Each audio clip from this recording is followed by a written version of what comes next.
नमस्कार, जय हिंद। भारत तक देख रहे हैं आप और मैं हूं ऋषिराज। कश्मीर से अनुच्छेद 370 को निरस्त किए जाने को भारत का आंतरिक मामला मान पाकिस्तान भले रहा हो, लेकिन उसके दांवपेच थम नहीं रहे हैं। पाकिस्तान के थिंक टैंक जो है वो खासे परेशान है भारत की नीति नीयत को लेकर।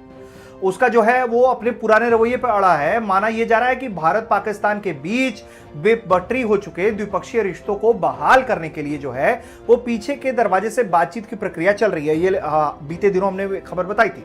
लेकिन पाकिस्तान के एक तबके में इस वार्ता को लेकर कई तरह की आशंकाएं हैं, खौफ है, क्योंकि उसे यह लग रहा है कि भारत जो है वो बुरी तरीके से अपनी रणनीति अपने मन में साफ कर चुका है।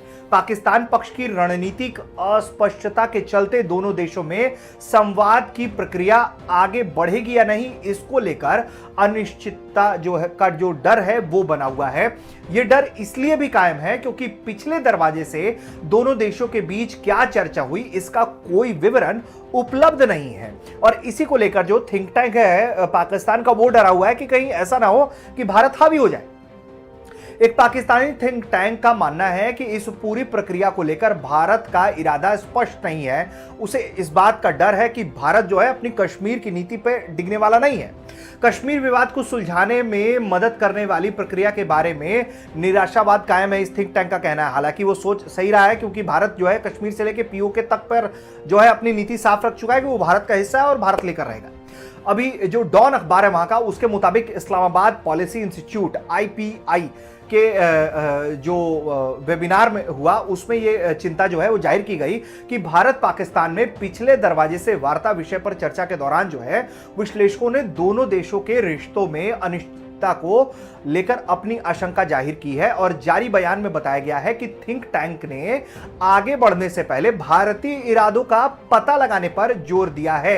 अब आप सोचिए कि किस कदर से पाकिस्तानी जो ब्यूरोक्रेट्स हैं और जो थिंक टैंक है वो भारत से डरे हुए हैं। इस चर्चा में पाकिस्तान के पूर्व रक्षा सचिव और सेवा रिटायर्ड हो चुके लेफ्टिनेंट जनरल आसिफ यासीन मलिक, संयुक्त राष्ट्र में पाकिस्तान की पूर्व स्थायी प्रतिनिधि और ब्रिटेन अमेरिका की जो है वो राजदूत रही डॉक्टर मालिहा लोधी, और भारत में तैनात रहे पूर्व दूत जो हैं, और जर्मनी में जो अभी जो राजदूत है अब्दुल बसीत ने ये चिंताएं जाहिर की है। जाहिर तौर पर इनको खौफ है भारत से कि भारत जिस तरीके से लगातार कंट्रोल कर रहा है मामलों को, उससे कहीं ना कहीं पाकिस्तान जो है वो भारत के आगे दब जाएगा।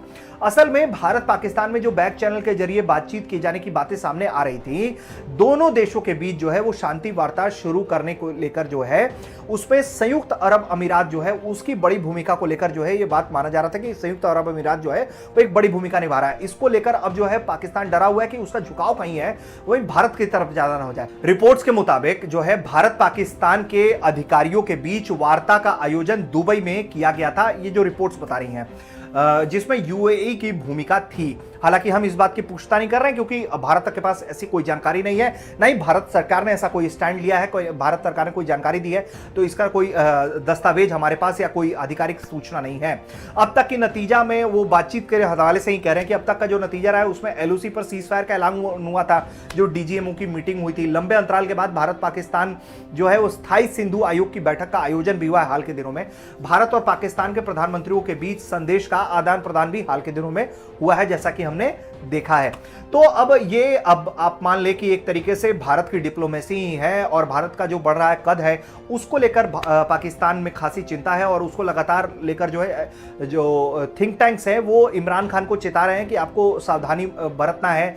आपको बता दें कि इमरान खान से लेकर जो सेना प्रमुख हैं बाजवा, वो सब कोई भारत से वो शांति के लिए अपील कर चुके हैं कि वो चाहते हैं कि शांति की दिशा में जो है वो बात हो। लेकिन भारत लगातार कह रहा है कि हम शांति की बात तो आपसे कर सकते हैं, हमें इसमें कोई दो राय नहीं है कि हम बात नहीं करेंगे, लेकिन आतंक का साथ देने वाले देश के साथ कैसे डील करना है ये भी अपने आप में एक बड़ी बात है। और जब तक पाकिस्तान आतंक पर अपनी नीति साफ नहीं करता है तब तक बातचीत बहुत मुश्किल है।